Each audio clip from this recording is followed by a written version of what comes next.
देखिए, ये बात जो है तकरीबन सुबह 6 बजे के करीब एंटी एनक्रोचमेंट ड्राइव जो है वो शुरू की गई थी कि जो अतिक्रमण है उसे हटाया जाए, जिसमें कि डिप्टी एसपी एक टीम को लीड कर रहे थे, जिस पर पथराव किया गया है। डिप्टी एसपी समेत 6 लोग जो हैं वो घायल हुए हैं, पुलिसकर्मी, जिनका इलाज जो है कठुआ के अस्पताल में जारी है। आपको बता दें कि डिप्टी एसपी को जो है सिर में चोटें आई हैं, 4 से ज़्यादा उन्हें सिर पर जो है स्टिचेस लगे हैं। अब एसएसपी कठुआ मौके पर पहुँच गए हैं। अतिरिक्त सुरक्षा बलों को भी उस इलाके में, नगरी इलाके में भेजा गया है जहाँ पर यह अवैध निर्माण था, ताकि सुरक्षा बल जो है पूरे इलाके में सिचुएशन को कंट्रोल कर सके। लेकिन जिस तरह से एडमिनिस्ट्रेशन की तरफ से ये अतिक्रमण विरोधी अभियान चलाया गया, उस पर पथराव हुआ, ये दर्शाता है कि आनन फानन में ये जो है शुरू किया गया था। यही कारण था कि सुरक्षा बल पर्याप्त नहीं थे और लोगों के हौसले इतने ज़्यादा बढ़ गए हैं जो अवैध अतिक्रमण कर रहे हैं कि वो पुलिस पर भी पथराव कर रहे हैं। 6 से 7 जो है पुलिसकर्मी बताए जा रहे हैं, जिनमें कि एक डिप्टी एसपी हेडक्वार्टर्स जो हैं वो भी शामिल हैं, वो घायल हुए हैं। उनको इस वक्त इमरजेंसी में रखा गया है। 4 से ज़्यादा स्टिचेस उन्हें लगे हैं और बाकियों को भी काफ़ी चोटें जो हैं वो आई हैं। सबका इलाज जारी है और अब इस वक्त पूरे इलाके में कहीं ना कहीं तनाव का माहौल है। पुलिस के आला अधिकारी मौके पर पहुंचे हैं। कोशिश ये है कि जल्द से जल्द स्थिति जो है उसे सामान्य लाया जाए, क्योंकि अतिक्रमण विरोधी अभियानों में हमने पहले भी देखा है कि लगातार पुलिस का विरोध होता रहा, लेकिन पत्थरबाजी जैसी घटनाएं जो सामने आई हैं वो कहीं ना कहीं बहुत ज़्यादा चिंताजनक है कि एक तरफ जहां कानून को हाथ में लेकर अवैध अतिक्रमण किया जाता है, उसके बाद पुलिस पर पथराव भी किया जा रहा है। गुरसिमरन, इस वक्त इलाके में भारी पुलिस फोर्स की तैनाती की गई है और आपका बहुत बहुत शुक्रिया जानकारी देने के लिए। फिलहाल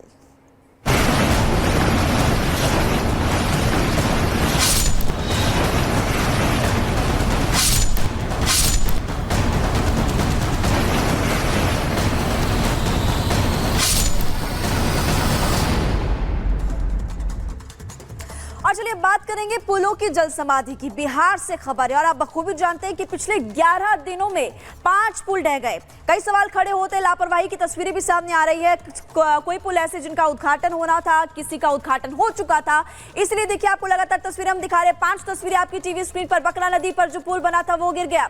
देखिए, 28 जून की बात करें, मधुबनी से भी तस्वीरें सामने आई, वो आपको इस वक्त हम दिखा रहे हैं। 23 जून मोतिहारी को आपने तस्वीरें देखी कि निर्माणाधीन पुल था जो गिर गया। गंडक नहर पर पुल गिरा। इसके अलावा मरिया नदी पर भी जो पुल था वो ढहते हुए नजर आया। इस वक्त 5 तस्वीरें हम आपको दिखा रहे हैं। 11 दिन और 11 ही दिनों में आप देख सकते हैं कि 5 पुल गिर गया। अभी तक बारिश की शुरुआत भी नहीं हुई है और उससे पहले आप देखेंगे कि इस तरह की तस्वीरें लगातार सामने आ रही है।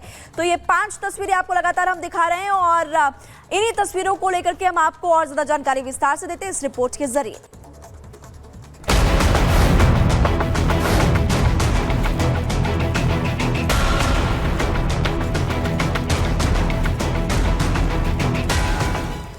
लगता है बिहार में सरकार बदलने और पुल गिरने की प्रतियोगिता चल रही है।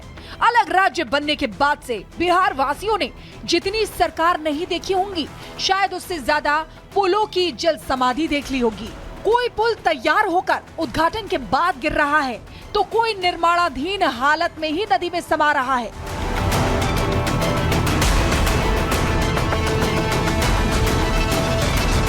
बिहार में बहार है, पुल गिरने की भरमार है। पिछले 11 दिनों में तो यही हुआ है। अभी इन पुलों के धराशायी होने की जांच चल ही रही थी। अधिकारियों पर एक्शन लिया ही जा रहा था कि मधुबनी में भूतही नदी पर बन रहा एक निर्माणाधीन पुल गिर गया। मधुबनी का ये पुल करीब 3 करोड़ की लागत से तैयार हो रहा था और प्रधानमंत्री ग्राम सड़क योजना के तहत निर्माण का जिम्मा बिहार सरकार के ग्रामीण विकास विभाग पर था। पुल की लंबाई 77 मीटर है और 2 पिलरों के बीच का बीम का हिस्सा गिरने से पुल पानी में समा गया। ये दिखाता है कि पुल बनाने में भ्रष्टाचार की बंदरबाट हो रही है। लगातार आते इन मामलों से जनता को इस बात का डर सताने लगा है कि अगला नंबर उनके शहर, उनके गांव के पास के पुल का होगा।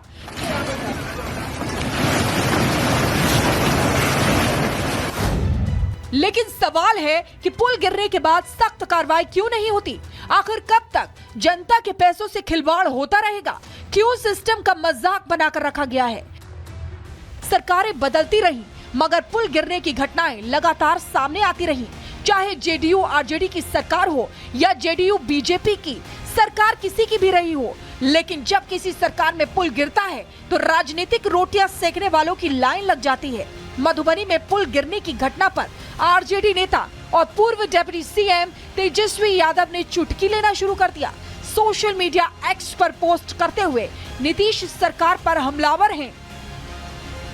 कहीं रखरखाव की कमी है तो कहीं भ्रष्टाचार की नींव। लेकिन सवाल बरकरार है कि आखिर बार बार पुल क्यों गिरते हैं। इसका जवाब तो हर कोई जानना चाहता है, लेकिन दिक्कत ये है कि जब मुंबई नागपुर एक्सप्रेसवे पर 2 कारों की आपस में जोरदार टक्कर हुई, जिसमें 7 लोगों के मारे जाने की खबर है। वहीं 5 से ज्यादा लोग घायल बताए जा रहे हैं। हादसा रात करीब 11 बजे के आसपास हुआ, जब एक कार पेट्रोल भरवाने के बाद गलत साइड से हाईवे पर घुस गई और नागपुर से मुंबई जा रही आर्टिका से टकरा गई। दोनों कारों की टक्कर इतनी भीषण थी कि आर्टिका हवा में उछल गई और राजमार्ग पर लगे बैरिकेड पर जा गिरी, जबकि यात्री कार से बाहर सड़क पर गिर गए। दूसरी कार भी क्षतिग्रस्त हो गई।